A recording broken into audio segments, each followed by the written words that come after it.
आज हम पाठ 4 शब्द रचना और शब्द भंडार का भाग 2 पढ़ेंगे। कल इसके हम शब्द रचना के 3 भेदों के बारे में पढ़ा था। आज हम इसका चौथे भेद के बारे में पढ़ेंगे, व्याकरणिक प्रकार के आधार पर। व्याकरण के आधार पर शब्दों को 2 वर्गों में बांटा गया है। पहला विकारी शब्द और दूसरा अविकारी। अब विकारी क्या है? विकारी यानी जिसमें विकार या परिवर्तन होता है, वे क्या कहलाते हैं? विकारी शब्द। यानी वो लिंग, वचन, कारक, काल आदि के अनुसार बदलते रहते हैं। ये 4 हैं: संज्ञा, सर्वनाम, विशेषण और क्रिया। अब ये कैसे बदलते हैं? जैसे हम ये कहेंगे यह सीता की पुस्तक है, अब उसी को हम बदल दें यह राम की किताब है, तो ये पूरा वाक्य पुल्लिंग और स्त्रीलिंग के आधार पर बदल जाता है। हम कहेंगे वह बच्चा है, और अगर इसी को हम बहुवचन बनाएंगे तो क्या कहेंगे? वे बच्चे हैं। वह सुंदर लड़की है, वे सुंदर लड़कियां हैं। तो ये बदल जाता है क्रिया। बच्चे खेल रहे हैं और बच्चा खेल रहा है, तो क्रिया भी बदल गई। अब आता है अविकारी। अविकारी शब्द वो होते हैं जो किसी भी रूप में वे बदलते नहीं हैं, उनका जैसा रूप है वो हर परिस्थिति में एक ही जैसा रहता है। उन्हें हम क्या कहते हैं? अविकारी शब्द। अविकारी शब्द भी 4 हैं: क्रिया विशेषण, संबंध बोधक, समुच्चय बोधक और विस्मयादि बोधक। क्रिया विशेषण। क्रिया विशेषण जब हम किसी की भी विशेषता बताते हैं, क्रिया की विशेषता बताते हैं, तो वो क्रिया विशेषण है। ऐसे हम कहते हैं सीता तेज दौड़ती है, तो तेज वैसे का वैसा है। अब हम उसमें दूसरे वाक्य में करें राधा तेज दौड़ती है, तो देखो यहाँ क्या हुआ कि लिंग बदल गया, लेकिन जो क्रिया विशेषण है यानी तेज वैसा का वैसा ही रह गया। अब आगे आता है संबंध बोधक। संबंध बोधक क्या होता है कि जब हम 2 लोगों के बीच, 2 वाक्यों के बीच संबंध को बोध कराते हैं तो उसे हम संबंध बोधक कहते हैं।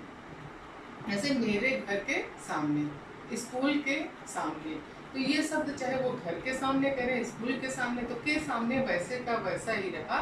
यानी मेरे घर के सामने पेड़ है, स्कूल के सामने चौड़ी सड़क है, तो क्या हो गया? के सामने वैसा का वैसा सड़क और स्कूल के बीच संबंध बन रहा है, तो ये संबंध बोधक वैसे ही रह गया। समुच्चय बोधक। समुच्चय बोधक भी जैसे इसका चिन्ह होता है और, तथा, अथवा, तो ये क्या होता है कि 2 वाक्यों को जोड़ने का काम करता है, तो ये समुच्चय बोधक होता है। ये काल, क्रिया, लिंग, वचन किसी भी आधार पे बदलता नहीं है। फिर आता है विस्मयादि बोधक। विस्मयादि बोधक आप लोग जानते हो कि कहीं आश्चर्य, शोक, घृणा हम पैदा करने के लिए जब हमारे अंदर वो भाव उत्पन्न होते हैं तो हम विस्मयादि बोधक शब्दों का प्रयोग करते हैं।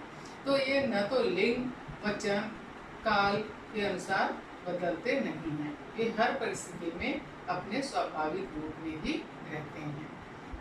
अब 5वां आता है अर्थ के आधार पर शब्द के भेद। अर्थ के आधार पर शब्द के 4 भेद हैं। सबसे पहला है एकार्थी शब्द। जिन शब्दों का अर्थ सभी परिस्थितियों में एक सा बना रहता है उन्हें हम एकार्थी शब्द कहते हैं। यानी ये वे शब्द होते हैं जो किसी भी परिस्थिति में इनका अर्थ में परिवर्तन नहीं होता, बदलाव नहीं होता है, वो एकार्थी शब्द। जैसे पाप, आप कहीं भी किसी भी परिस्थिति में जाओ, किसी भी समय में आप जाइए, पाप का अर्थ पाप ही होता है। निंदा, निंदा का अर्थ हमेशा ही निंदा रहता है। अपयश, स्वागत, पत्नी, ये आप पहले के समय से आज के समय तक इनका अर्थ में कोई परिवर्तन नहीं आया, ये वैसे ही बने हुए हैं। फिर आता है अनेकार्थी शब्द।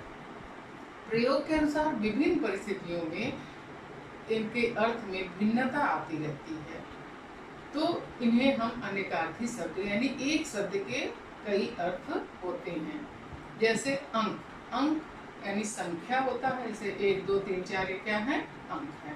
और अंक का अर्थ होता है बोध, यानी कि अगर हम जैसे माँ बच्चे को अंक में बिठाए, तो यहाँ क्या अंक का मतलब संख्या तो होगा नहीं, तो यहाँ अंक का मतलब क्या होता है, बोध। फिर आता है पर्यायवाची शब्द। जिन शब्दों के अर्थ में समानता हो उन्हें हम पर्यायवाची शब्द कहते हैं, यानी कि दो या दो से अधिक शब्द जो जिनका अर्थ एक तरह हो, जैसे पानी का नीर, अम्ब, तो ये सब क्या है, पानी के ही पर्यायवाची शब्द हैं। कमल का जलज, पंकज, नीरज, तो ये सब क्या है, कमल के पर्यायवाची से, यानी सबके अर्थ में समानता। विलोमार्थी शब्द, विलोमार्थी यानी विपरीत अर्थ देने वाले शब्द। जब कोई शब्द दूसरे शब्द के उल्टा अर्थ देता है तो वहाँ क्या कहते हैं, विलोमार्थी शब्द उसे कहते हैं।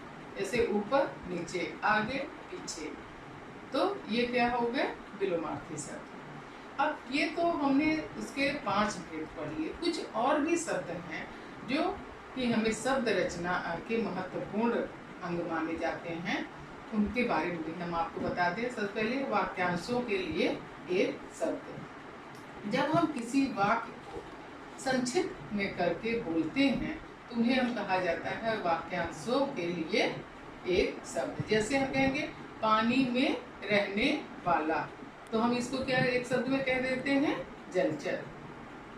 तो ये हो जाता है उसको शार्ट में। अगर हम जलचर कह दें तो भी लोग ये समझ जाएंगे कि पानी में रहने वाले की बात हम करते हैं।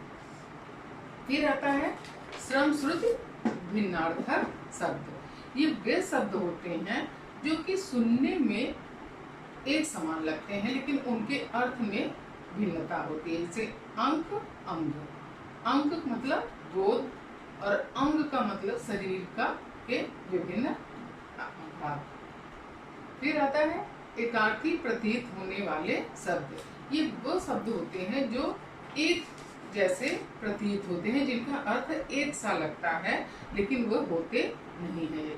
जैसे अस्त्र और शस्त्र। अब आप सोचोगे अस्त्र भी बांधने का काम आता है और शस्त्र भी, तो इसमें भिन्नता क्या है। लेकिन अस्त्र का मतलब है कि जो फेंक कर मारा जाए, और शस्त्र का अर्थ है कि जो हाथ में लेके चलाया जाए।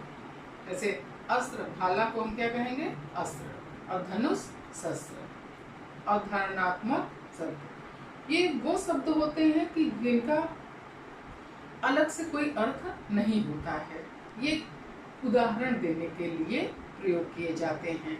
जैसे वह सुबह से ही चकचक करता है, मेरा दिल धक धक करता है।